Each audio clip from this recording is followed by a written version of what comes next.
Hello and welcome to our latest video in the series of microfinance and assessment skills. This one is called What Can Go Wrong with Projects After They've Started. So you've done all the hard work, you've got the project up and going. What can go wrong after that? The list, of course, is a long one. And this video deals with one of the most common reasons, which is called scope control.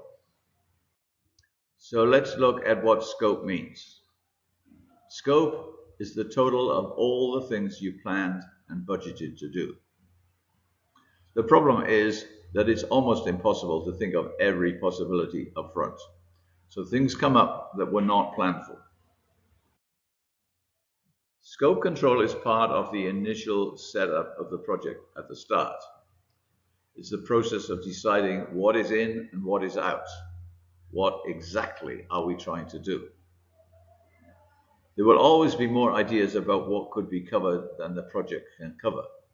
It cannot be all things to all people. The exercise of defining scope at the start is one of the most important and one of the most difficult processes in any project. But it saves a lot of debates later and reduces the chance of the project scope becoming unmanageable. The starting point for any project is a list of things that people want. There is never enough money to do everything. So you begin the debate about what is most important.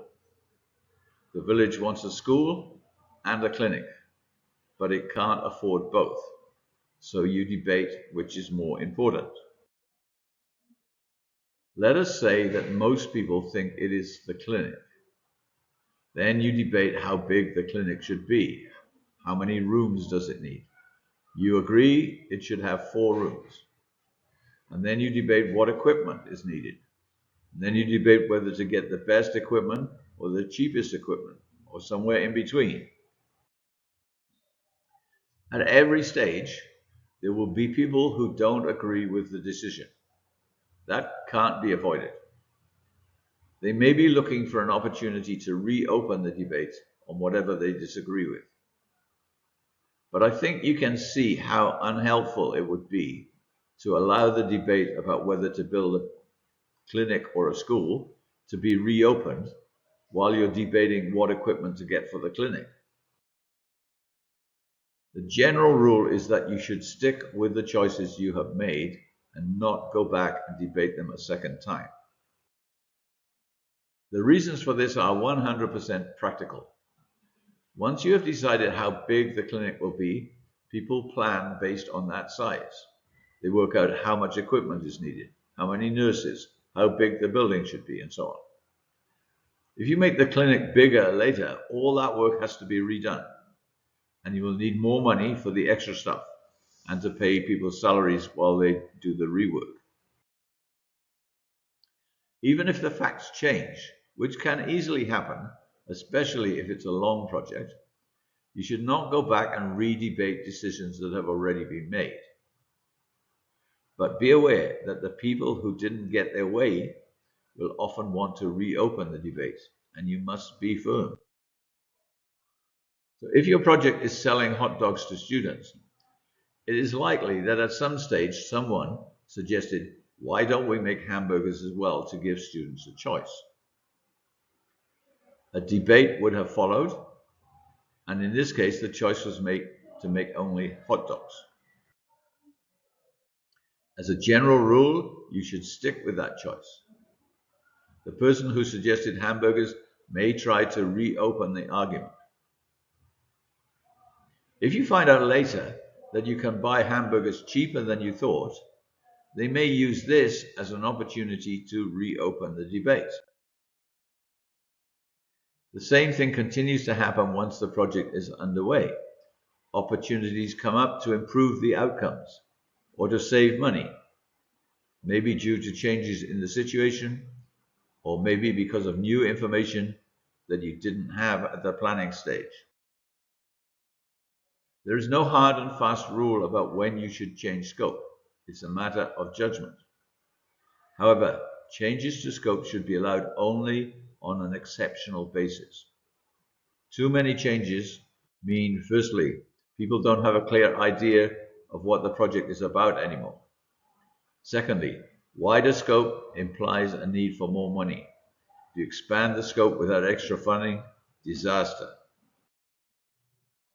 So for example, you have a project to build a house.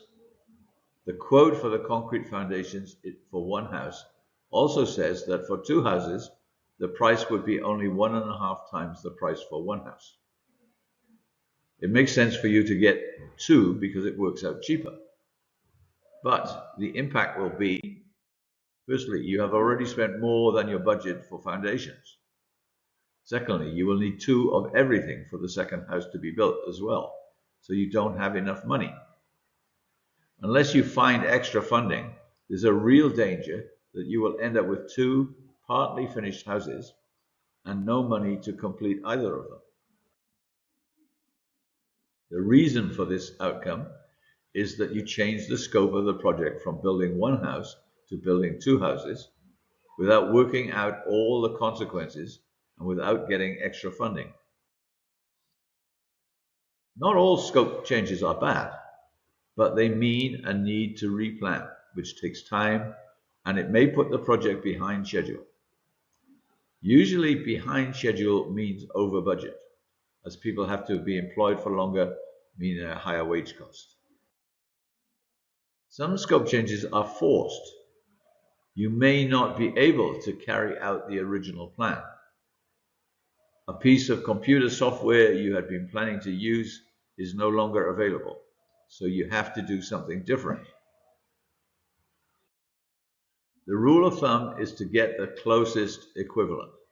Don't allow that event to reopen any debate about whether to get an expensive, a middle, or a cheap alternative. And this is the end, my friend. See you next time.